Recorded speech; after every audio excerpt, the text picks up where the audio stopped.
Ciao ragazzi! Les gars, j'ai une question pour vous. Le footballeur est-il un braqueur? Vous inquiétez pas, c'est pas, un nouvel épisode, d'enquête exclusive. C'est juste notre prochain thème BMC. Le footballeur est-il un braqueur? Est-ce qu'il a de la chance? Est-ce qu'il surfe sur des vagues? Ça vous dit peut-être, pas grand-chose, mais écoutez-nous, vous allez voir, ça vaut le détour. Andiamo, ballon main corps. Pour ma part, j'ai fait 9 clubs, j'ai fait 7 pays différents. J'ai signé 2 contrats le 31 août. Ça m'a rappelé mon premier banc contre le PSG avec Metz au parc. J'étais tellement content, j'étais fou. Alors mon coach, avant l'échauffement, je dis coach, je suis grave pas bien. Il m'a dit, c'est pas grave, tu restes sur le terrain, tu parleras moins, c'est tout. Tu sors un super match. Ladies and gentlemen, bonjour à tous. Je m'appelle Sébastien Bassong, aka Baby Bass, et je vous souhaite la bienvenue dans Ballon, Main, Corps, l'émission de la génération 86, accompagné de mes frères depuis plus de 20 ans, de mes acolytes, de mes partenaires in crime, Ricardo Facci, aka Ricky Friandiz, et de Quentin Westberg, aka Q, l'américain. Ballon Main Corps, c'est une réunion de famille hebdomadaire. L'émission qui t'ouvre chaque semaine les portes des secrets liés à notre passion commune, notre vision du football, notre ADN, nos expériences sur et en dehors du rectangle vert. Alors, si t'es intéressé à découvrir comment l'homme derrière le footballeur vit sa vie, quand le rideau s'ouvre et surtout quand il se ferme, les challenges qu'il rencontre, la manière de gérer le quotidien, les moments clés, les erreurs à ne pas faire, crois-moi, tu es au bon endroit. On a plein de choses à te raconter. J'espère que tu vas passer un super moment en notre compagnie. De toute manière, c'est parti. Ballon, main, corps. Let's go! Le ballon, les mains, le corps. D'accord? Ballon, main et corps. Salut à tous et bienvenue dans un nouvel épisode de Ballon, main, corps. BMC, la réunion de famille hebdomadaire. Comme d'habitude, ça bouge pas. Jack Steller. Jack Steller. Ah, il a attendu l'enfoiré, il m'a rien dit, je me suis dit, il me laisse tranquille. Ah, mais de la vie, je te laisse tranquille. Son of Anarchy, c'est comment Jack Steller? Tu sais comment on appelle une coupe comme ça? Pour moi, c'était un même niveau, tranquille. Ouais. Mes enfants, ils m'ont dit, il faut que tu ailles demander une Buzzcut Drop Fade. Voilà, tu savais? Non, je savais pas du tout. Qu'est-ce que c'est que ça? Une Buzzcut, c'est le buzz, une Buzzcut, mais Drop Fade. T'as vu? C'est l'art est dans le détail. Ouais, Ouais, mon gars. bon, pour moi, t'es juste un gars qui revient de l'armée, t'es Jack Steller, tu vois, t'es les mecs. Y a pas de mal. Vous m'avez connu comme ça, non? Vous m'avez connu comme ça. On revient aux fondamentaux. Là, c'est la saison 1, là, Jack Steller, quand il arrive, il revient au check-up. Il est là, il revient au TX. C'est comment du côté des Il revient au garage. Mais tu sais, tu sais ce que c'est la remarque que j'ai le plus eue? Ça te rajeunit. Ça te rajeunit de ouf. Oh, les fous. J'ai fait, j'aime bien. Non, Regarde, je suis regarde. d'accord. Je suis d'accord, ça te rajeunit de fou. Avec là, c'est là. Il tient la barbe, et tu sais, ça fait carré, là. Ça fait vraiment, tu vois. En tout cas, c'est comment du côté des TL? Ah, mon gars, c'est busy, hein, parce que la buzz cut, ça aurait dû être le highlight. Mais comme je vous avais dit la semaine dernière, je devais aller à LA. Et voilà, déplacement en plus. Tu vois, j'avais hâte. J'aime bien. Petit déplacement de 3 jours, mais surtout revoir le staff avec qui on a partagé des super moments, qui est maintenant au Galaxy de Toronto. Tu vois, toujours sympa, du monde à voir et tout. Puis bon match, tu sais, toujours Marco Reus, tu vois, Ricky Puig, tout ça. Et en fait, le matin du déplacement, j'ai pris un deuxième pétard dans la tête en 10 jours et donc commotion cérébrale. Donc là, du coup, je suis en arrêt, total parce que j'ai des symptômes. Pour rien cacher à nos auditeurs, on devait enregistrer hier et migraine de ouf. Donc, en fait, j'ai eu pas mal de commotions dans ma vie, mais jamais avec des symptômes persistants. Donc, du coup, c'est les montagnes russes un peu. Tu vois, il y a des mal de tête, le voile devant les yeux. Enfin voilà, sensibilité à la lumière.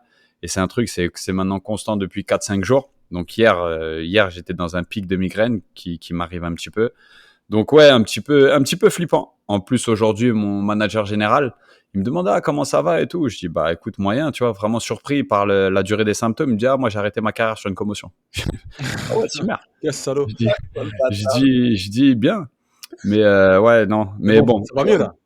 Ouais, là maintenant ça va mieux. Mais j'ai toujours des symptômes, tu vois, j'ai toujours un voile un peu devant les yeux, je me sens un peu au ralenti et puis tu vois pounding, tu vois, j'ai l'impression que ça tape un petit peu dans la tête, tu vois. Là, c'est un moment tranquille, mais à aucun moment pour l'instant, j'ai envie de faire des efforts de haute intensité et c'est particulier. Tu vois, autant quand c'est une cheville, un doigt, un genou, tu sais, t'as toujours même un muscle, t'as toujours des soins, une timeline.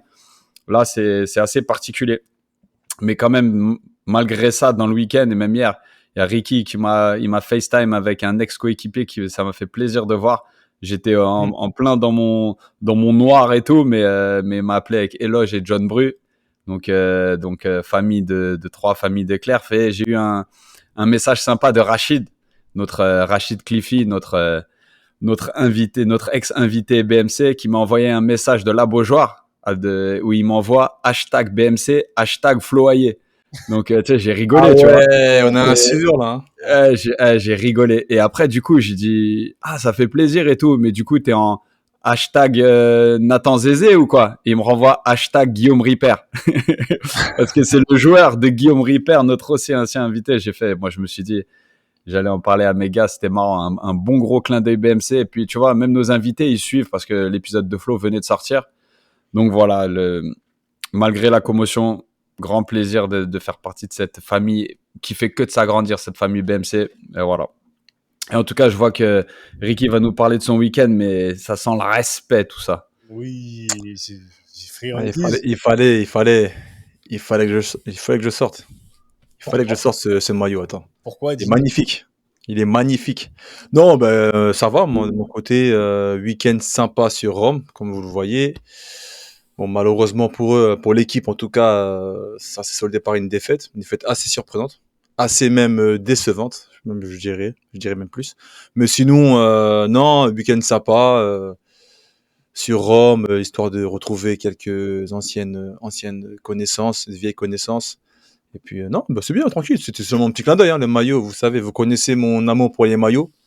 Celui-là, il est vraiment sympa, floqué à mon nom, tout ça. Mais voilà, ça, comme je le disais un peu sur les réseaux, hein, j'ai un peu flex, mais bon, Ouais, mais c'est. tourne-toi un peu, s'il te plaît. Tourne-toi un peu. Hein? Tourne-toi un peu. Tu peux te tourner? Non, je peux peux pas pas? me tourner parce que j'ai le décor derrière, j'ai le décor. Si je me tourne, ça va faire tomber mon décor. Tu Ah, connais, donc, il n'y a pas de souci. On l'aura pas. non, mais tranquille. Après, non, mais c'est bien, c'est un petit clin d'œil sympa. Et puis, vous savez, pas l'amour, mais pas non plus l'admiration, mais voilà, Attachement. l'attachement, c'est le terme. L'attachement que j'ai pour cette équipe, pour cette équipe de la Roma. Mais non, c'était cool. C'était sympa, un petit week-end sur Rome, comme je l'avais annoncé la semaine dernière. Mais sinon, ça va, en famille, tranquille. Mais attends, tu soulignes, tu bacs le truc, mais quand tu reviens dans un ancien club, déjà, il y a toujours un petit côté, tu vois, émotionnel, tu sais, voilà.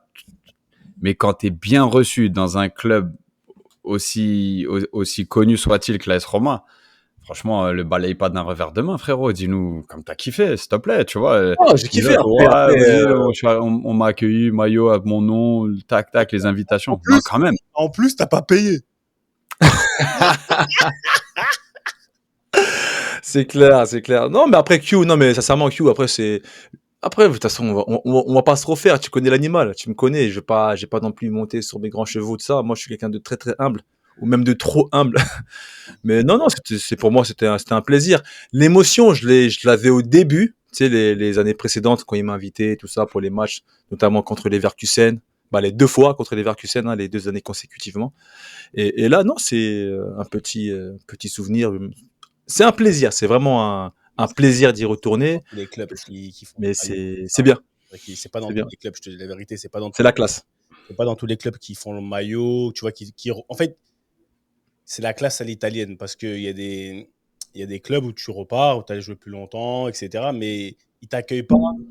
C'est pas la première fois que tu repars là-bas, ils t'accueillent pas forcément avec un maillot, tu vois, ce maillot-là floqué à ton nom. Tu vois, c'est vraiment des touches. Pour moi, c'est ce que j'appelle la classe. Et respect à la Roma. C'est vraiment, c'est quoi? Giogatore di Roma, c'est ça? Et da Roma. Et- Da Roma ou di Roma, ça dépend. Roma ou di Roma? Moi, j'étais un giocatore di Roma, tu vois. J'étais pas trop da Roma, tu vois, mais quand même. Non, quand même. Mais sono romanista, per sempre. En fait, tous les ans, si tu veux maillot gratuit, tu te pointes et voilà. Non, mais C'est bon, j'ai compris la technique. c'est bien. On verra l'année prochaine. On verra l'année prochaine. Mais Q, tu vois, pour revenir sur tes commotions, moi j'ai eu plusieurs commotions dans ma carrière. Et dont une, la plus grosse, c'était dans un challenge avec Nico Anelka à Stamford Bridge, où je me rappelle, et on s'est attrapé les bras, tu vois. Et quand je suis tombé sur les genoux, j'avais pas les mains pour me rattraper. Et tu vois, je me suis éclaté la tête au sol et tout. Et ça, je suis resté ouais, peut-être 10-15 enfin, ouais, 10-15 jours tu vois, off. Donc, ça prend du temps. Franchement, ça prend un peu de temps. Et après, tu en as eu deux. Donc, ouais, je pense que le voile et tout. Et le voile, je l'ai eu quand j'ai eu un. Laisse tomber si je te parle de toutes mes blessures. Un truc avec de la toxoplasmose. Tu sais ce que c'est que la toxoplasmose?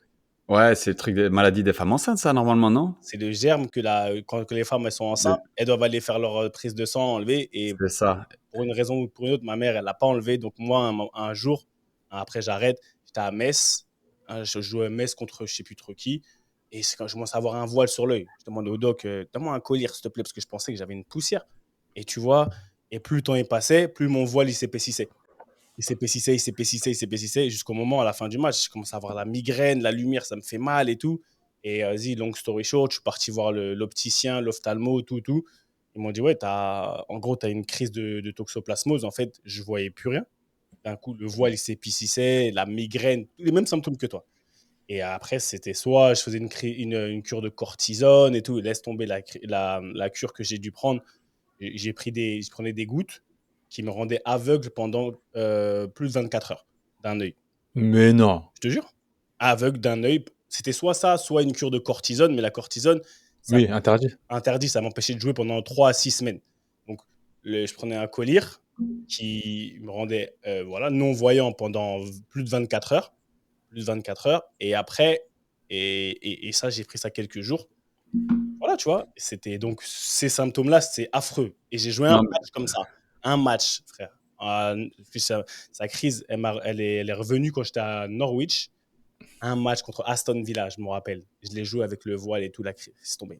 Donc, Tu vois, ça, bah, je sais pas, hein, Seb, ton thème, qu'est-ce qu'on va aborder aujourd'hui, mais ça, c'est un sujet qu'on devrait vraiment, vraiment aborder, ça. ouais, mais on va. Jeter les blessures, jouer avec les blessures, la vie du footballeur, parce que la vie du footballeur, c'est ça. c'est ce que j'allais dire. La vie Moi, du je suis footballeur, au c'est contraire, pas tu comme te les gens dis, ils tu peuvent t'arrêtes. voir, tu sais, les bling bling, tout ça, les beaux côtés, le financier, tout ça, la fame. C'est ça, la vie du footballeur. Mais parce que Une tant que longue t'es durée pas de carrière. exposé, tu sais pas. Et là, tu vois, commotion, pour moi, une commotion, c'était un truc, t'as un coup à la tête.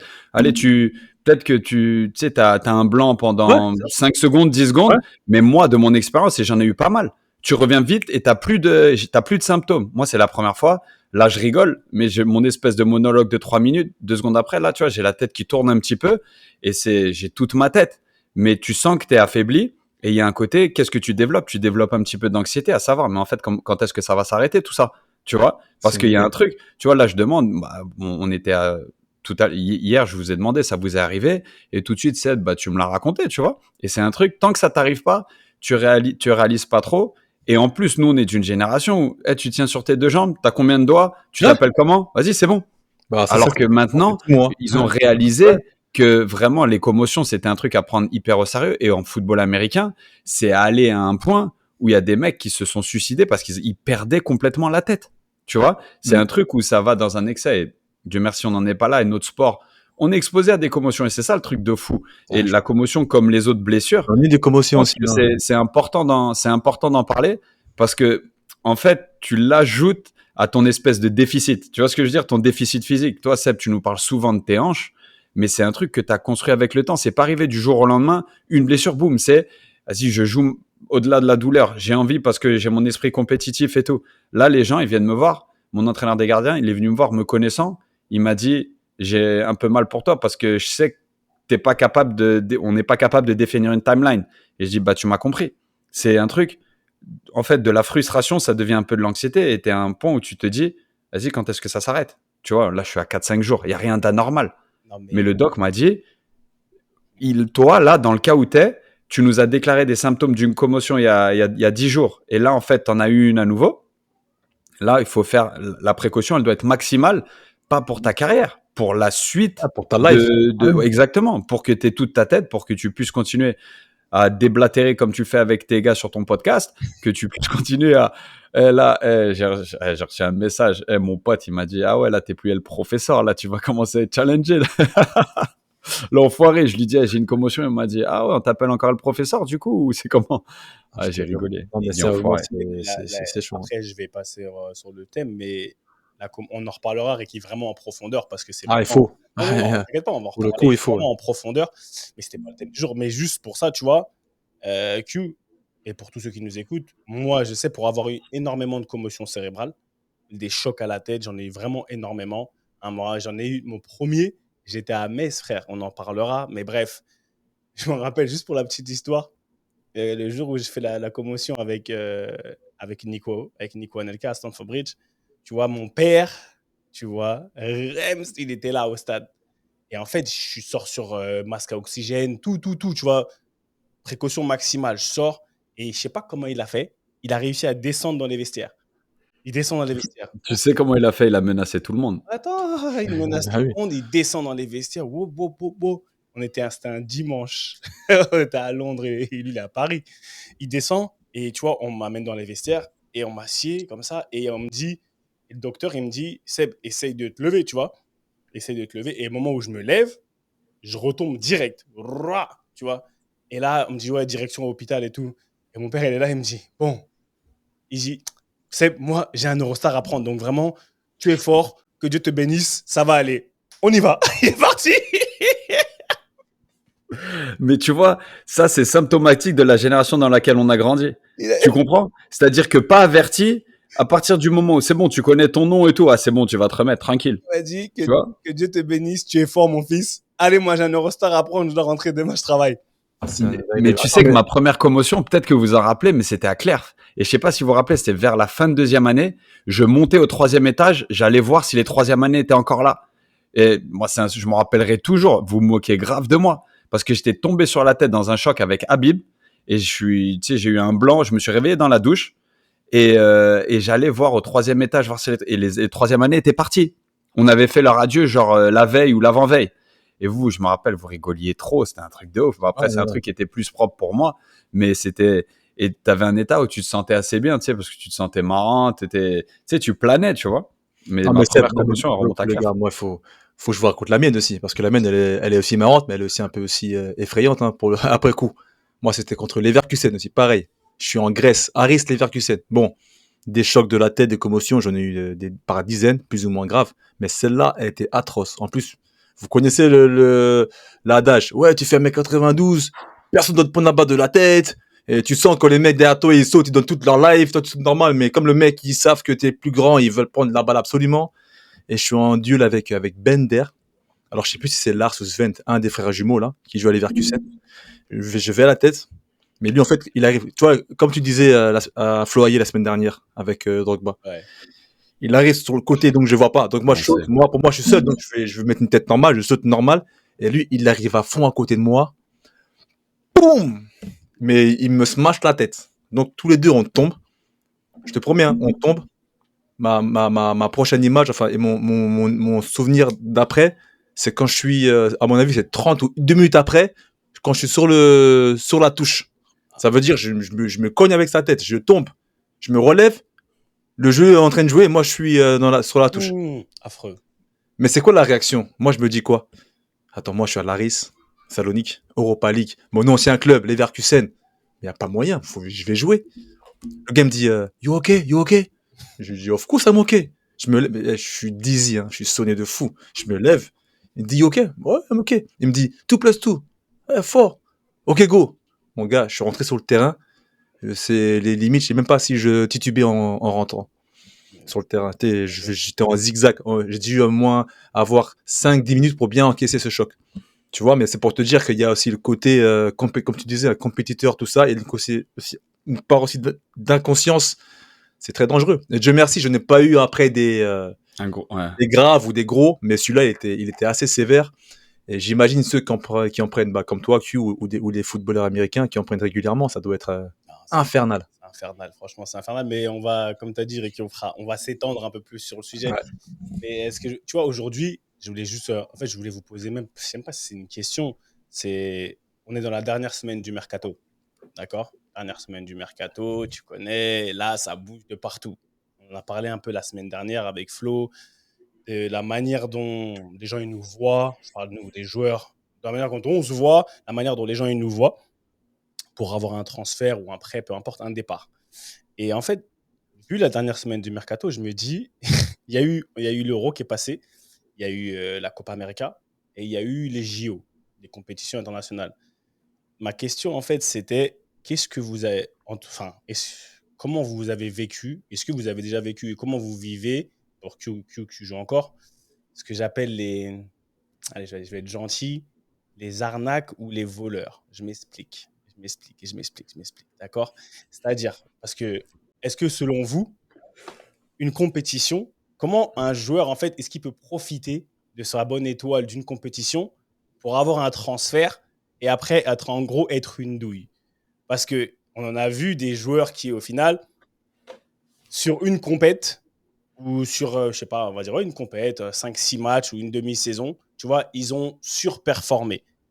Et après, tu es là dans la dernière semaine du mercato ou dans le mercato, tu t'attends à ce que, tu vois, d'avoir un certain transfert. Et tu l'as, ton transfert. Aujourd'hui, est-ce que pour vous, comment vous avez vécu ça dans votre club? Est-ce que en fait, qu'est-ce que vous en pensez de ce phénomène? Parce que pour moi, dans le foot, il y a des braqueurs. Il y a des gens qui volent. Je dis le terme voleur parce qu'on en a parlé hier. J'en ai parlé avec quelqu'un. Il m'a dit non, ça, c'est des voleurs, Seb. Ça, dans le football, c'est des voleurs. Comment ça? Donc, c'est pour ça que je dis le terme voleur. C'était un auditeur à qui j'ai un peu spoilé ce dont j'allais vous parler un peu avant, tu vois, pour tâter le terrain. Donc, ouais, ma question, en fait, c'était ça. C'était ce principe, tu vois, de celui qui a un peu surfé sur sa vague, tu vois. Est-ce que c'est mérité, pas mérité? Enfin, tu vois ce que je veux dire, un peu ce phénomène-là. Parlons-en. Parce qu'on est dans la dernière semaine, on va en voir, tu vois. Il y a eu 3 compétitions, on en voit, on en a vu plein, je pense. Donc, la parole est à vous, messieurs. ça a secoué dans la tête de Q. Jack Steller, sa tête a fait... Moi, ça m'a fait rire, ça m'a fait sourire, parce que c'est pas que je me sens visé. C'est pas que je me sens visé, mais je dois le reconnaître, je dois le dire. J'ai un peu surfé sur une vague de la sorte. Moi, c'est Toulon, frère. Ah, moi, c'est Toulon. Le fameux. C'est le fameux Toulon. Moi, j'ai surfé sur la vague. Après, c'était pas un braquage à proprement parler, mais ça a été un coup de projecteur incroyable. Après, pour remettre dans le contexte, moi, j'ai pas profité de Toulon, mais ma première année où je fais Toulon, donc en 2006, je suis en fin de contrat à Strasbourg. La Roma me veut déjà, mais je fais un tournoi de Toulon de folie. Je fais un beau tournoi, donc ça veut dire ouais, peut-être que même que je surperforme, ou je suis très performant sur 2 semaines. À l'époque, c'est 2 semaines, ou même pas 10 jours, sur 10 jours, 2 semaines. Et là, j'ai pas tous les clubs d'Europe, mais j'ai les plus gros clubs d'Europe qui me veulent. Juste parce que, pardon, j'ai performé à Toulon. Pas forcément. Après, ils ont peut-être décelé un potentiel. Après, je suis jeune, 20 ans, il y a d'autres paramètres. Mais le fait d'avoir ce coup de projo sur la compétition à l'instant T, c'est clair que ça m'a beaucoup aidé. Et même à la Roma, je suis arrivé avec un certain statut. Pas différent, mais avec un statut voilà, qui a évolué. Après, pour revenir à tes termes, Seb, le terme voleur, je pense, c'est un peu. Tu vois, c'est un peu trop fort pour ces joueurs-là. Parce que malgré tout, même si oui, je peux comprendre que beaucoup de joueurs se sont servis ou ont réussi à surfer sur la vague d'une belle compétition, j'en ai déjà en tête, mais je pense plus tard on va développer. Je pense que quand même, il faut avoir les clés, il faut avoir les outils pour performer à l'instant T. Et comme on le sait, les tournois internationaux, que ce soit l'Euro, les Coupes du Monde aussi, même les Cannes, hein, c'est big stage, mon gars. C'est big stage. Voilà, t'as tous les yeux du monde ou du continent sur toi. Il faut être performant et les mecs, ils sont à l'instant T. Tu vois, j'ai plein d'exemples. On en parlera parce que là, on est seulement sur l'intro et je suis curieux d'entendre Q, même toi, Seb. Mais le terme braquage ou voleur, il est un peu usurpé. Et c'est vrai qu'on connaît ces fameux joueurs de compète, ces joueurs qui se préparent, qui ont une saison pétacle, feu de paille. Une saison feu de paille, mais justement, ils préparent la paille, ils préparent le silex pour tout cramer Eh ben, en été. Tu vois. Laisse-moi rebondir sur ton terme de préparation, parce que je pense que c'est la grosse différence entre l'époque où toi, tu cartonnes Toulon, l'époque où quelqu'un a un gros Euro, une grosse Coupe du Monde, et maintenant où les agents, les réseaux, en fait, le terrain est préparé pour littéralement tous les joueurs. Le nombre de joueurs qui abordent une compétition et dont l'entourage, dont le club, dont l'agent disent « on va voir s'il fait une grosse compétition ».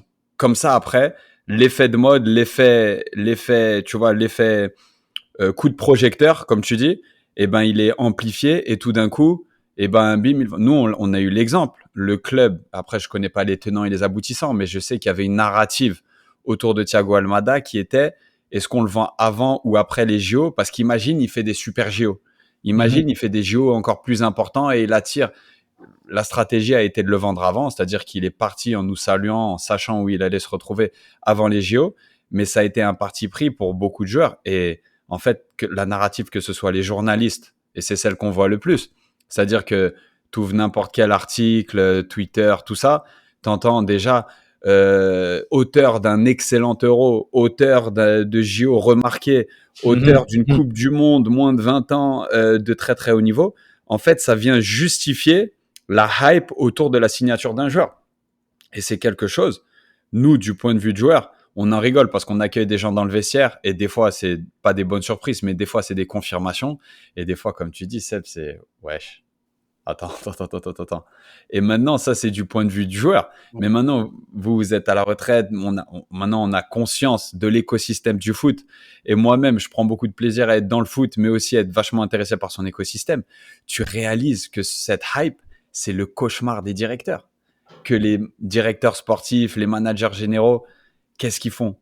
Ils sont dans le calcul de risque. Ils se disent, faut que je serve à ma fanbase mais en même temps, faut pas que je me plante. Parce que là, ça se trouve, tout d'un coup, tu te retrouves à devoir te battre avec un joueur. Ça se trouve, comme toi, Ricky et la Roma, ils t'ont scouté depuis un moment. Mais vu qu'il a fait une bonne compétition, tu te retrouves à devoir payer des sommes et des engagements qui sont pas forcément ceux que tu voulais initialement, avant cette espèce de prise de conscience globale du marché global du football, que ce joueur est bon. Et là, mon gars, tu te retrouves avec des mecs qui sont locked-in avec des contrats de 5-6 ans. Après, tu as l'impression Chelsea, eux, par contre, ils se l'imposent, ils se fouettent avec des contrats de 9 ans, tu vois. Mais bon, tranquille, ça c'est pareil, c'est une autre discussion. Mais ouais, nous, en tant que joueurs, c'est pas on en rigole parce que je sais que ça crée énormément de frustration. Nous, en MLS, c'est un débat qu'on a tout le temps. Tous les 6 mois, tu as les salaires au centime près de chaque joueur qui sort. Et donc, du coup, dès que ça sort, tu as tous les joueurs du vestiaire qui disent « Quoi ? Lui, il joue 2 fois moins que moi et il gagne 3 fois plus que moi. Quoi ? Lui, il a 4 ans de contrat, moi j'ai qu'un. » Et en fait, tu te retrouves dans un truc, joueur, moi, mon petit intérêt personnel, je suis pas respecté ici. Et ça amplifie vas-y, lui, c'est une arnaque. Lui, il a surfé sur une vibe. Lui, il a sur une vague. Lui, il a. Donc, ton sujet, Seb, il est exceptionnel. Ça dépend de quel point de vue on se place. Mais à chaque point de vue, sa vérité. Et ça, c'est super intéressant. Et c'est un truc où on n'aura jamais assez de 1-2 épisodes pour le développer parce que, en fait, quand tu es joueur, tu parles de ta posture à toi et à toi uniquement. À savoir, lui gagne plus, lui gagne moins. Et même quand toi, tu joues moins qu'un joueur, mais tu gagnes plus que lui, ça te rassure limite. Tu dis, ah, vas-y, peut-être je joue pas, mais en tout cas, je suis bien. Tu vois. Et c'est un truc, voilà. Dis-nous en plus, Seb, mais c'est très intéressant. C'est pas que, et comme tu as dit, pour moi, on n'aura pas assez d'un épisode pour tout couvrir, mais c'est juste parler d'abord du point de vue du joueur, parce que tu vois, tu es le joueur déjà qui surfe entre guillemets sur cette vague. On va dire, je peux prendre des exemples sans faire offense à personne, tu vois. Pour moi, par exemple, et demain, tu prends le cas, il est retraité, donc ça, on peut parler, et c'est vraiment aucun hard feelings. Mais quand tu vois, par exemple, un Julien Faubert qui va au Real, tu te demandes, il en a parlé. Tu vois, c'est pour ça que je peux en parler, parce qu'il en a parlé. Mais quand tu te places, à l'époque, tu replaces les joueurs qui jouent avec lui, de là où il vient, je te parle vraiment du point de vue du joueur, tu te demandes peut-être, par exemple, tu te dis, mais attends, comment ça se fait? Et en fait, c'est ça. Moi, c'est les joueurs, ils vont se demander comment ça se fait. Et c'est pour ça que quand tu parles maintenant du postulat qu'on a aujourd'hui, plus proche on va dire, du côté un peu managérial, on est à la retraite. Aujourd'hui, nous, on peut commencer à comprendre comment ça se fait. Et tu vois, par exemple, souvent, il y a le joueur, il ne voit pas que c'est du business. Le joueur ne voit pas qu'il y a un côté business. Le joueur, il a ses œillères. Il se dit, comme tu as dit, comment ça se fait? Il va signer là-bas, prêt ou pas prêt, ou transfert, il va gagner tant. Comment ça se fait? Et c'est ça qui, pour moi, dans la vie du joueur, crée souvent les mêmes frustrations qu'on avait que quand Ricky en parlait. Ah, lui, il est en 16 ans, il joue déjà en CFA. Tu vois, on reste dans une comparaison, dans une comparaison constante. Et c'est situation de joueur, bah, pour moi, ça agrandit les frustrations des joueurs de foot au sein même de leur être. Tu vois, par exemple, là, on est à la fin du mercato. Tu vois des situations, tu vois des joueurs, tu vas te demander, mais attends, il y a les panic buy. Ouais, c'est sûr qu'il y a les panic buy, mais il y a des joueurs, ils sortent c'est un sport totalement différent. D'accord? Basket. Comment il s'appelle le joueur qui est parti signer le français là, qui a fait des Jeux Olympiques? Comment il s'appelle encore? Yabusele. Hein? Yabusele. Voilà, voilà. Alors, il joue au Real Madrid déjà avant. Gershon, ouais. Ouais, tu vois. Mais au final, c'est ces JO qui lui ont donné son transfert. On est d'accord. Ah ouais, c'est clair. C'est C'est JO. clair. Donc maintenant, est-ce que C'est même pas ses JO, c'est le dunk. c'est le dunk sur LeBron?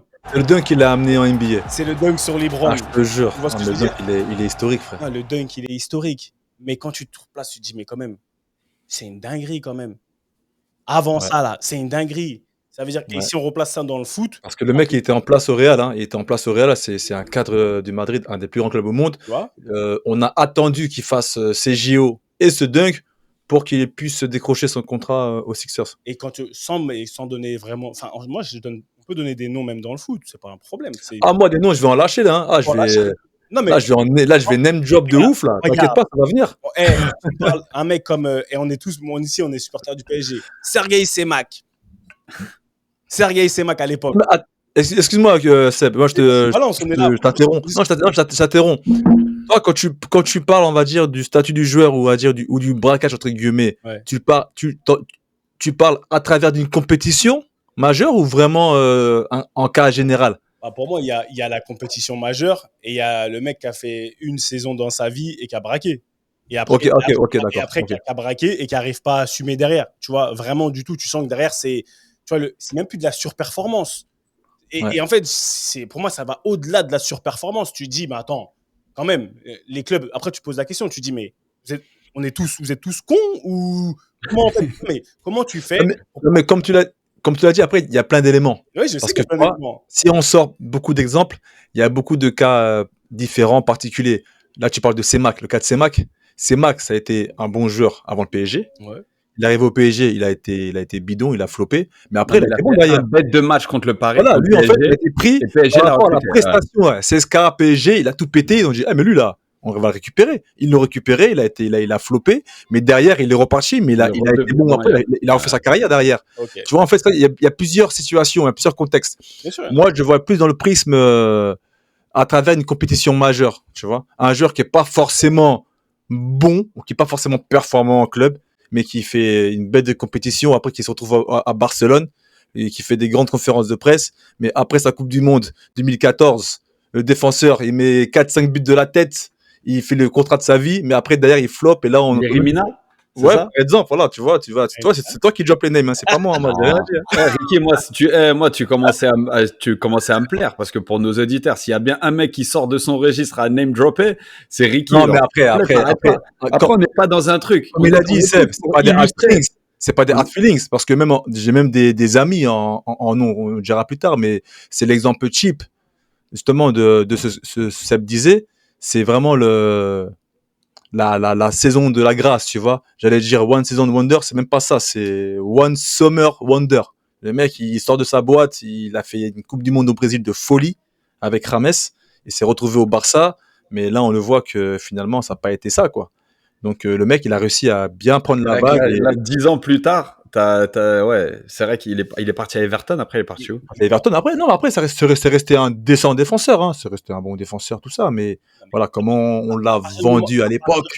À partir du moment où tu es pro et que tu joues à un certain niveau, Oui, t'es bon, oui, voilà. Là, on n'est pas dans le jugement de valeur, là, hein. Tu vois, on est vraiment dans le. Tu sais, vraiment, je vais utiliser un exemple une anecdote qu'un ancien m'avait raconté à Troyes. Il m'avait dit qu'il jouait avec Wagno Eloi à Lens. Ouais. Et en fait, il disait Wagno Eloi, il était trop fort. Il mettait 3 buts dans les 3 premiers matchs et 6 buts dans les 5 derniers matchs. Et il faisait des gros contrats tout le temps. Il disait, mais être avant-centre, c'est trop de la triche. Mais lui, il avait masterisé la triche de l'avant-centre. Tu vois, il me racontait cette histoire. Non, mais, et tu vois, et le gars se retrouve à Monaco et tout, sans faire offense à quoi que ce soit. Mais du coup, moi, j'ai utilisé son exemple. dès que, et en plus, là, je vais faire plaisir à Seb, parce qu'on sait tous, les avant-centres, il y a de la diva chez beaucoup d'avant-centres. Tu vois, il y a du psychologique. Et en fait, pour booster des mecs, trop de petits, même à Toronto, à Auxerre, même ici. Je racontais l'exemple de Wanyo Eloa, sans utiliser Wanyo Eloa, mais je dis, toi, tu joues un poste. Écoute, sur les 5 derniers matchs de championnat, tu mets 7 buts, tu verras ce qui va t'arriver. Regarde autour de toi. Et le nombre de mecs sont revenus. C'est vrai, j'ai vu. Lui, il a mis 7 buts. Ou, tu vois, et typiquement, une bonne Coupe du Monde, Toto Schillaci. Il jouait en série B. Le mec, il a été meilleur buteur d'une Coupe du Monde. Mais même après ça, qui peut me dire ce qu'il a fait dans sa carrière? Tu comprends? Mais c'est un one-hit wonder, pour reprendre la vraie expression que Ricky a utilisée avec un anglais. Et je dois dire, toi, tu dois passer du temps sur ton MIP parce que pas mal. Là, je suis en Pas plein mal. dedans, là. Ça progresse, ça progresse. Ça se voit, tu vois. Mais du coup, j'utilisais cet exemple de... Mais les mecs, pour les booster, tu leur donnes un exemple de mec à arnaquer son monde, et ils sont contents. Il est là aussi le débat, tu vois. C'est un attaquant, tu lui dis, ouais, écoute, t'as fait une saison pourrie jusqu'à présent, mais imagine les 5 derniers matchs, donne-toi à fond, tu vois. Et donc, pour trouver la motivation, tu utilises pas des stratagèmes, mais des exemples communément connus de tous pour dire, ok, ça me va d'être comme ça me va d'être un mec qui, tu sais, décolle sur 5-6 bons matchs.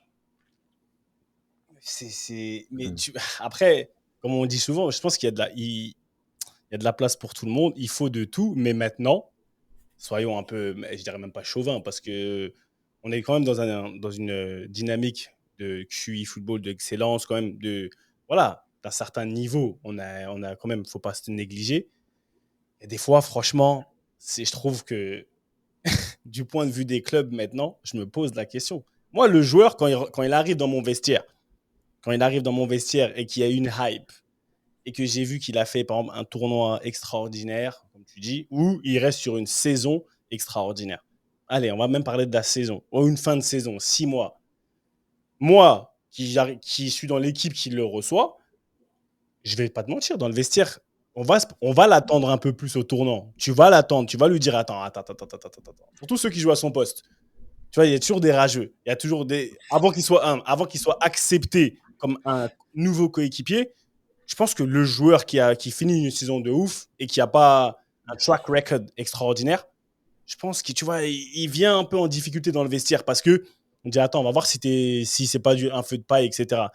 Est-ce que vous, dans le vestiaire, vous avez déjà vu, peut-être pas vous deux, non, je pense pas que vous êtes pas de ce genre de caractère, mais vous êtes déjà dit, attends. Peut-être t'as cartonné là-bas, là, 5-6 mois, mais est-ce que vous avez déjà vu des comportements comme ça, juste du point de vue du joueur? Parce que c'est pas facile. Parce que je me dis, et encore une fois, je prends cet exemple-là, un mec comme Faubert, qui arrive au Real Madrid, il l'a dit, je pense que c'était super difficile pour lui. Ça devait être super, super difficile. Tu vois ce que je veux dire? T'arrives, Ouais. lui, il a rien demandé, le joueur. C'est ça que je dis. Il peut braquer, pas braquer, il a ça sur son CV, tu peux pas lui enlever. Mais tu t'imagines comment t'arrives? T'arrives au Real Madrid, là, tout le monde te regarde méchamment, on te parle de toi dans les journaux, on s'est foutu de sa gueule, et les joueurs, ce qu'ils lui ont fait. Donc, est-ce que vous avez déjà vu, toi, Q, t'as dit, t'en as beaucoup, t'as des GP qui ça, mais ça se passe comment dans le vestiaire à ce moment-là? Mon gars, moi j'ai des exemples à l'appel de mecs qui, dès le premier entraînement, te mettent d'accord. Et puis de mecs où, dès le premier entraînement, tu dis mystique. Deuxième entraînement, mystique. Après, tout le monde ferme sa bouche pendant 3 semaines. Et après, t'as un mec qui commence à dire, ouais, bon, on va en parler de lui ou c'est comment? Tu vois? Et là, tout le monde commence à, ouais, c'est quoi cette cote? Tu vois? Nous, parce que, en plus, ce qu'il faut savoir, et en MLS particulièrement, t'as des arrivées. Moi, j'ai été dans des clubs qui ont fait des grands splashs. Tu vois, nous, on a eu Lorenzo Insigne, on a eu Bernardeschi qui sont arrivés le même été, tu vois, suivi de Domenico Criscito qui était un cran, voire 2 crans en dessous dans la notoriété, même largement, mais qui est presque celui qui a fait la meilleure impression d'entrée, qui a eu un impact le plus direct sur l'équipe, paradoxalement. Et t'as un mec comme Alejandro Pozuelo, que pas grand monde connaissait, hormis les Espagnols et les Belges, parce que c'était le championnat. Ouais. Il est arrivé, premier entraînement, incroyable. Et il est arrivé avant veille de match. Veille de match, c'est tellement léger que tu fais pas grand chose. Premier match, lob, Panenka, passe D.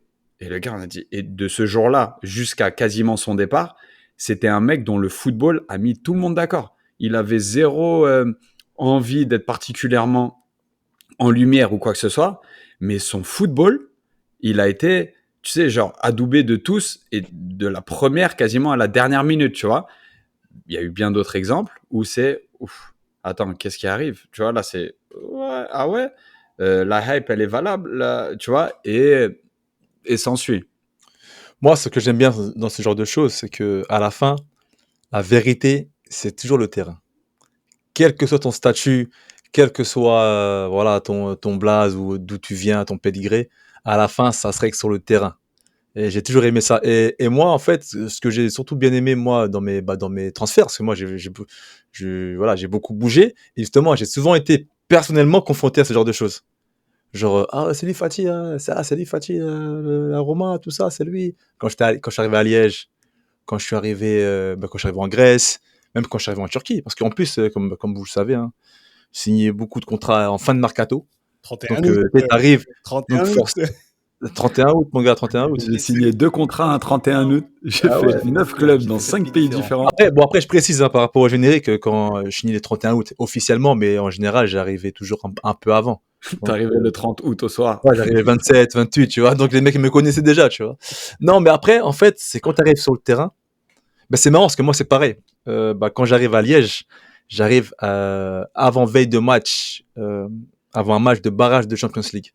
On joue contre le Zénith et le coach il me voulait vraiment au poste en milieu de terrain de ça, donc ils me font signer. J'arrive, il me disait demain on a un match vidéo. En fait moi je rencontre mes coéquipiers, mes nouveaux coéquipiers en séance vidéo.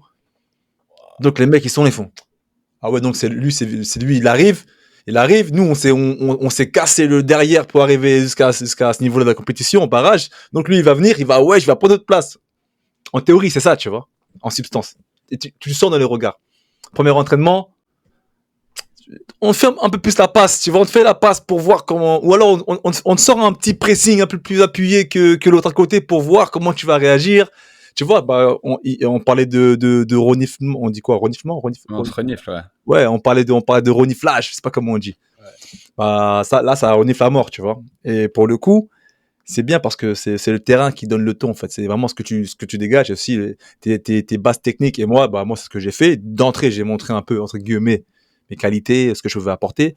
Après, ça s'est bien déroulé par la suite, mais c'est vrai que c'est toujours intéressant de voir la réaction, d'investir quand un joueur arrive. Et là, ça dépasse le thème, hein. C'est quel que soit le statut, quel que soit de ta provenance, tout ça, c'est vraiment intéressant. Et il se passe comment? Il se passe quoi maintenant surtout de nos jours maintenant, parce que là, quand on parle de braquage, il y a des braquages financiers. D'accord? Il y a des gros braquages financiers. Il y a des joueurs, en fonction de de leur situation, de leur saison, de leur tournoi, ils viennent avec, ils ont des émoluments. Comment on dit ça? Émoluments, c'est ça? Ouais, c'est ça. Financiers qui sont super élevés. Mais le problème, c'est qu'après, comme vous l'avez dit, tu regardes N plus 2, 3, 4, 5, au final, tu te retrouves sans club parce que tu ne peux pas trouver. Personne ne peut. Toi, le joueur, tu vas penser que c'est ta valeur. Parce que le joueur pense vraiment qu'il vaut ça. Il vaut le braquage qu'il a fait. Le contrat dopé, ouais, c'est exactement ça. Il pense que c'est sa valeur. Et ce que tu peux lui en vouloir, c'est le système footballistique qui fait que c'est la confiance en soi, il faut se doper psychologiquement. Mais dans la réalité, ça fait que quand tu vas devoir, comme tu n'assures pas et tu flops après ton contrat dopé, comment tu fais, comment ils font maintenant ces joueurs-là pour trouver des clubs? Ils se retrouvent très facilement sans club. Et j'ai des noms, je ne vais pas balancer des noms forcément, mais c'est difficile à ce moment-là pour le joueur, tu vois, de se dire peut-être que... Mais c'est ce qu'on dit souvent, c'est des fois ton ego, il t'amène à te signer des très bons contrats, tu vois, ou un très bon contrat, et en même temps, après, il emmène à ta perte. Des fois, ce bon contrat, c'est comme on dit, c'est the gift and the curse. Tu vois, c'est un cadeau d'un côté, mais c'est une malédiction de l'autre. Ouais, mais tu peux pas en vouloir aussi aux joueurs de signer ce contrat. Absolument pas. Mais je pense qu'il faudrait que ça vienne, et notre rôle aussi, ça vient, c'est d'être dans la prévention, à savoir, tu peux signer un très bon contrat, et encore même surperformer ce contrat et en signer encore un meilleur derrière. Aussi, parce que c'est un cas de figure qui arrive aussi, hein. On va pas se mentir. Mais le truc, c'est de savoir des fois que ce très bon contrat, il vient avec une certaine pression et vis-à-vis de toi et vis-à-vis du club, à savoir, Si toi, tu crois que tu es vraiment aussi bon que ce super contrat, quand tu le prouves pas pendant 1 an, 2 ans, à un moment donné, il faut savoir dire qu'est-ce que tu valorises.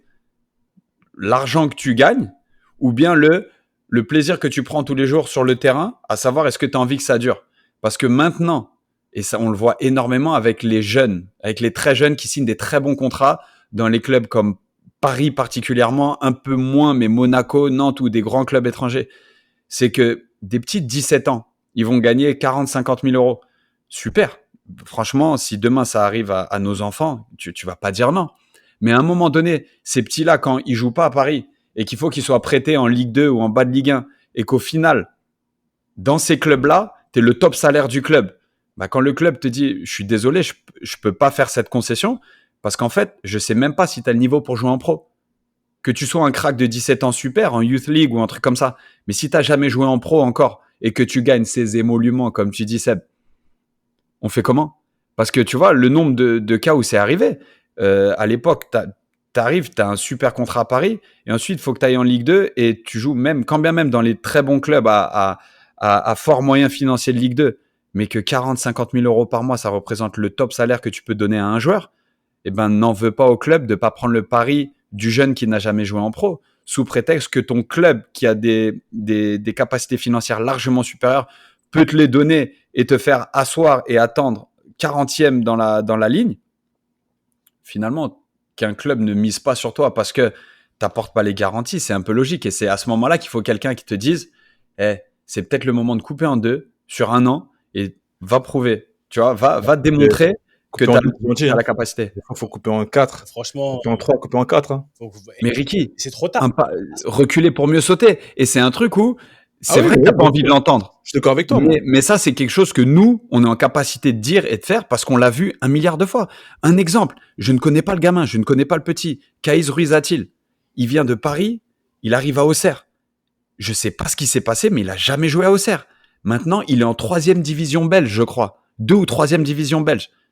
Je veux bien qu'à Paris, il ait un super contrat à 16-17 ans. Me dites pas, les gars, qu'en 3e division belge, il gagne bien sa vie. Tu comprends? Et donc, je pense qu'il l'a appris à ses dépens. C'est pas lui qui a pris la décision. Maintenant, il est dans la survie. Alors que peut-être qu'avant, il aurait eu beaucoup d'opportunités de peut-être descendre un petit peu plus progressivement. Et ça se trouve, trouver un environnement propice. Largement plus le niveau que la D2 belge. C'est ça. Et ça se trouve, trouver un environnement largement plus propice pour mettre en valeur ses qualités. Il a plus le niveau au niveau du talent, Ricky. Au niveau du talent, au niveau de la. Oui. Au niveau du talent. Moi, je parle d'une manière intrinsèque. Intrinsèque, ouais. Mais après, la réalité, malheureusement, et moi, je le vois beaucoup ici en Angleterre. Tu vas au centre de formation des Spurs, tu vas au centre de formation de Chelsea, tu vas à Arsenal, tu vas à Man City, Man United. Tu vois les centres de formation, des installations que les petits ils ont et les contrats que les petits ils ont, comme au PSG, tu vois. Mais quand tu arrives, tu te dis, bah ouais, t'as braqué. T'as braqué parce que le système aujourd'hui, là, l'économie fait qu'on peut te permettre de te donner. Comme tu dis, c'est petit, il n'a jamais joué, il gagne des 50 000 euros, 50 000 pounds, 60 000 pounds. Il conduit un Gamos, t'as mal à la tête, le petit, il vient d'avoir le permis. Et donc, pour moi, ça fait partie de cette formation au braquage. C'est un braquage early, tu vois. C'est vraiment tôt. Une formation au braquage. Parce que le petit, ou au vol, tu vois ce que je dis. Mais encore une fois, c'est pas un vol, je m'entends, parce que c'est l'auditeur qui m'a donné ce mot-là, voleur. Mais malgré lui. Parce que malheureusement, comme tu dis, peut-être tu peux pas refuser ce contrat-là. Tu vas pas le refuser, mais pour moi, c'est du poison.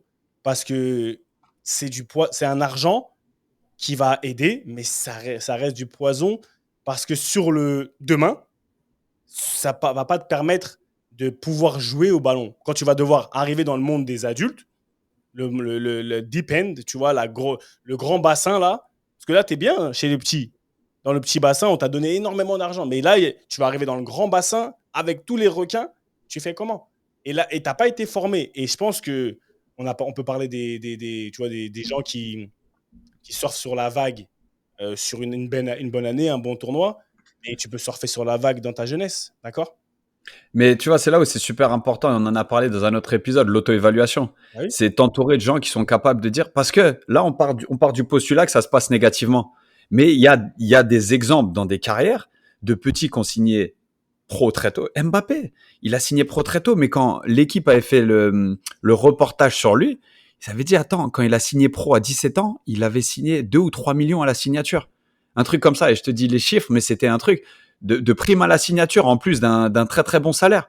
Le truc, c'est qu'il maintenant, c'est de la monnaie d'échange par rapport à ce qu'il gagne maintenant. Donc, il y a les deux scénarios aussi. Ça peut se passer comme si, tu vois, ce premier contrat pro hyper rémunérateur, c'est comme pour nous l'ex-contrat espoir ou aspirant ou stagiaire ou élite dopé. Tu comprends? C'est un truc où, pour certains, tu regardes jamais en arrière et c'est une monnaie d'échange comparativement à ce qu'ils gagnent maintenant. Mais quoi qu'il arrive, et à un moment donné, ça arrive dans ta vie, il va falloir que tu puisses prendre le recul nécessaire pour savoir, là, à un moment donné, je me surévalue.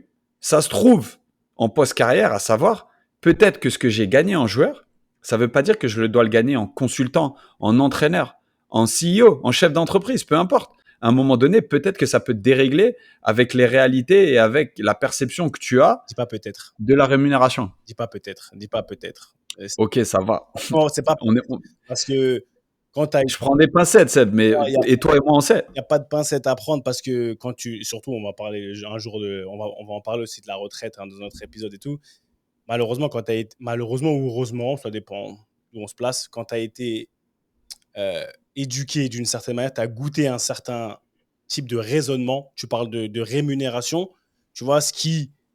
Pour toi, les sommes que tu as touchées dans ta vie, elles sont tellement grosses comparées au commun des mortels que quand tu reviens dans le commun des mortels, parce que quand tu arrêtes ta carrière, bah, quand on parle de transition, tu es forcément déréglé.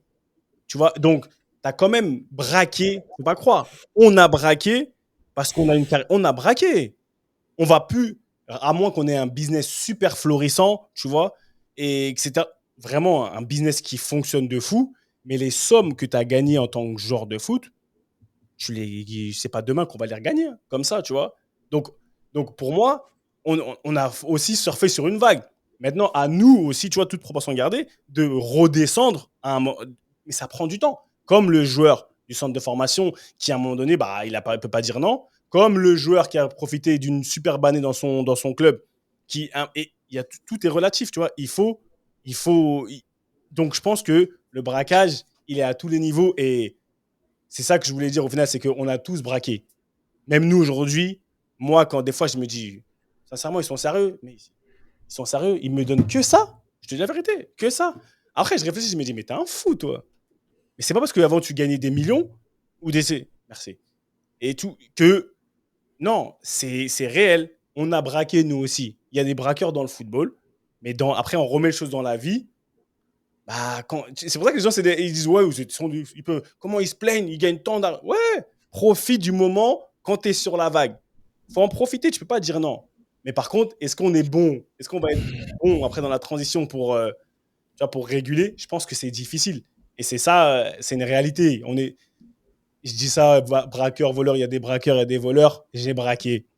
Je te dis la vérité, j'ai braqué. Ah ouais, après, tout dépend comment tu le vois, Seb. Après, braqué, pas braqué. Mais en tout cas, comprends, tu vois. c'est une belle introduction, parce que je pense que ça mérite une suite, tout ça. Ouais, non, ça Une belle suite, parce que comme tu l'as dit, on peut le voir sous plusieurs prismes, à travers beaucoup d'exemples. On a parlé des anciens, on a parlé des jeunes, on a parlé par rapport à des tournois, tu vois, même par rapport à l'après-carrière. Donc c'est intéressant. Il faudrait qu'on recalibre le truc et qu'on l'affine un peu, tu vois. Mais je pense que ça mérite une suite, ça. Ça mérite. Mais Non, et attends, vraiment il faut intéressant. souligner, Seb, franchement, il a trop bien conclu. En plus, il y a des gens qui arrivaient, il a fait des protections de balles. Je sais pas ce qui s'est passé en arrière. Il a viré des gens. On rentrait Non, à mais pousse-toi. Attends, non. il a protégé, il a pas perdu le fil. On a écrit, non, fort. Notre gars, il est déjà recyclé loin, loin, loin. Non, mais juste une dernière chose, tu vois, aussi, c'est une question de timing, tu vois. Il y a quelqu'un au club qui me disait aujourd'hui, tu vois, nous, on pense qu'on a fait la meilleure chose à ne faire signer personne dans la précipitation. Parce qu'ici, en MLS, le marché des transferts, c'est terminé le 14 août. Et en fait, quand ton marché se termine le 14 août et que tu as des joueurs que tu as envie de faire venir qui ont jusqu'au 30 août pour signer ailleurs, ben, qu'est-ce qu'ils font fatalement les joueurs? Ils se disent, attends, j'ai 15 jours d'un côté, donc au club qui est lui dans la précipitation, je vais lui demander 200% de plus que ce qu'il m'offre. Et après, tu poses une question. Et c'est là, comment tu y réponds, c'est un sujet super intéressant parce que, tu sais, c'est un rapport de force. Dans le foot, tes coachs, ils te disent c'est un rapport de force avec l'adversaire. Dans les négos, tu es en rapport de force avec les mêmes gens qui te parlent du rapport de force face aux adversaires. C'est un rapport de force constant, le foot, qu'on essaye de partager avec vous. Et on n'apporte pas nécessairement des solutions, on apporte des angles. Et si vous voyez des choses qu'on n'a pas traitées ou quoi, mettez-les nous dans les commentaires, dites-nous, parce que ça, c'est vraiment des sujets. On a tous souri quand on dit, il y a un mec qui arrive dans le vestiaire et tu sais qu'il a braqué la banque. C'est vrai, on le sait tous. Il y a des mecs, qui ont braqué, et encore plus que d'autres. Mais Seb, j'aime bien ton positionnement. On a eu aussi cette bénédiction on a tous braqué par rapport à l'environnement duquel on vient, tu vois, et c'est un truc, faut pas l'oublier non plus. Il faut que ça soit notre raison quand même. Bon. Hey, Romanista, tu fais quoi ce week-end? Ce week-end, écoute, je l'ai pas dit de manière officielle, mais d'ailleurs, je sais pas si je vous l'ai dit ou pas, mais je continue avec mes petits de Versailles, des 18 ans, avec Georgie. Donc, ce week-end, on a un match amical avec les petits de Versailles. Donc, reprise de la saison tranquillement, reprise des entraînements. Et donc, voilà, reprise d'une nouvelle saison qui s'annonce vraiment intéressante parce que, à la base, je le dis clairement, à la base, je ne savais pas si je devais ou pouvais continuer avec Jordi, avec les 18 ans R1 de Versailles. Mais franchement, il m'a convaincu. On a bien discuté avec Jordi. Il a eu rapport de force, frère. Rapport de force. Il a été fort, Jordi. Mais après, franchement, aussi, on a une très belle génération parce qu'en fait, on récupère les 17 NAS 17 NAS de la saison dernière qui ont fait une très belle saison. Donc, on a la plupart des joueurs, plus des nouveaux qui arrivent, tout ça. Donc, vraiment, 2007, super, super intéressant. Une belle génération. Donc, j'en envoie le grand bonjour. Big up. Il y en a quelques-uns aussi qui écoutent le podcast. Donc, voilà. Donc, mes semaines vont encore se rythmer aux entraînements et aux matchs de mes 18 ans.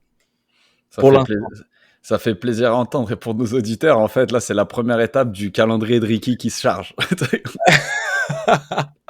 C'est ça. Et pour te dire la vérité, j'espère que ça sera la seule fin chose. septembre, on va revenir j'aurais besoin de 30 heures par jour pour compléter mes responsabilités. Il y a le MIP qui arrive bientôt, donc non, il me faut des plages. Il me faut des plages dans mon planning. Ça va se remplir, mais ça va se remplir. Et ATL, ATL, moi, on rigole, franchement, ça me fait grave plaisir, mais tu vois, là, je suis limite fatigué de parler. C'est super étrange ce qui se passe dans les symptômes. Donc, moi, je vais être, ma semaine va se dicter par rapport aux symptômes que je ressens. En fait, clairement, le doc m'a dit, voilà, donc là, on devait jouer Charlotte ce week-end. Je pense que quoi qu'il arrive par rapport au temps et dans le protocole, c'est sûr que je serai pas du déplacement déjà, j'imagine, parce que j'ai pas complété assez d'étapes. Et donc, moi, c'est un petit peu au jour le jour par rapport aux symptômes. Mais sinon, dans l'ensemble, nous, ça a bien repris. Le rythme, il est bien busy avec la famille, avec les enfants. Et puis voilà, hein, toujours dans la recherche. Tu vois, là, on a évoqué un nom. J'aimerais bien qu'on l'ait potentiellement sur le podcast. Je disais à Seb, on a pas mal d'invités qui se profilent, des profils qui s'étudient. Et donc, c'est vrai que Wagno Eloa c'est super plaisant d'entendre Wagno Eloa. Pourquoi pas j'ai entendu dire qu'il était à Miami. Et je crois que Jordi le connaît bien. Au PSG, je l'ai rencontré plusieurs fois à Miami, au Five. Voilà. On faisait des Five ensemble. Wagno Eloa, quel joueur. Ah là là. Et tout, je l'ai rencontré plusieurs fois à Miami et tout, avec des potes à moi. Avec des anciens. Il a été dans un Five et après, il était dans l'académie du PSG. PSG, c'est ça, Miami. Voilà. Ok. Donc, écoute, why not? Tu pensais à qui sinon? Attends, on en parlera en off. T'es un fou, toi. Attends, mais c'est quoi ça? Attends, comment vous voulez que nos auditeurs nous suivent? C'est Q, hein, vas-y. Et toi, London? On en parlera ensuite, mon gars. C'est pas, hey, be where your mouth are. Non. Bon. Bref, okay, c'est bon. J'ai déjà trop parlé. T'es fatigué, frère. Va dormir, frère. Va dormir. On va le laisser aller dormir, tu vois. Et London, non, ce week-end, après, il y a la trêve internationale qui va arriver. Il y a de la première ligue et après, trêve internationale. Et tranquille, franchement, ce week-end, c'est classique. Il n'y a rien d'exceptionnel. On va enchaîner. Je voyage un petit peu cette semaine. J'ai un ou deux allers-retours à faire pour du taf. Comment dire? Et après, on verra à la fin du mercato. On va dire, tu vois, il y a la fin du mercato qui arrive. Donc, dernière semaine. C'est pour ça On va analyser les panic buy un qu'on peu. va analyser C'est ça. les panic buy et tout. Et puis, il y aura eu 2-3 autres matchs le fil rouge des nouveaux entraîneurs dans les nouveaux clubs parce que c'est intéressant ce qui se passe. C'est Strasbourg, sympa, Strasbourg, hein, on va revenir. Hein. Caleb Wiley. très, très, très Ouais, pas mal. intéressant ce qui se passe. Donc voilà. Merci, comme d'habitude, à l'équipe. Issa, Louis, Mohamed. Franchement, force à vous. Merci beaucoup. Merci à tous les auditeurs. Et merci d'avance parce que je sais que ça va vous faire parler ces petits épisodes-là. Et comme il l'a dit Q et Ricky, envoyez vos blazes, envoyez tout ce que vous voulez là. Venons, on est là, c'est la réunion de famille, on discute. Et voilà, donc je vous dis merci et on va laisser doucement, d'accord, doucement, le professeur aller se reposer parce que tu vois, quand même si la circonférence de sa tête elle est extraordinaire, il faut qu'il se repose, d'accord. Ouais, on l'a réduit un peu. On l'a réduit, Jack Steller, il est là et quand c'est comme ça, avec la commotion, tu t'imagines son coach des gardiens, Monsieur Raviot, qui à l'époque, quand il a pris sa commotion, il dit Quentin, qu'est-ce que tu fais, Quentin? Donc, Quentin, basket par cas, allez hop, tu rampes. C'était ballon main corps, on est ensemble la semaine prochaine. Q. One love. Bon, comme toutes les bonnes choses ont une fin, la réunion de famille hebdomadaire, elle est terminée. Mais t'inquiète pas, on va pas loin. Si tu veux nous retrouver, c'est simple comme un contrôle passe. Tu t'abonnes ici, sur les réseaux sociaux, tu nous suis. Et si tu le fais pas, c'est à toi que Monsieur Raviot va dire basket, par cas, allez hop, tu tournes. À la semaine prochaine, ballon, main, corps. Ha! Let's go!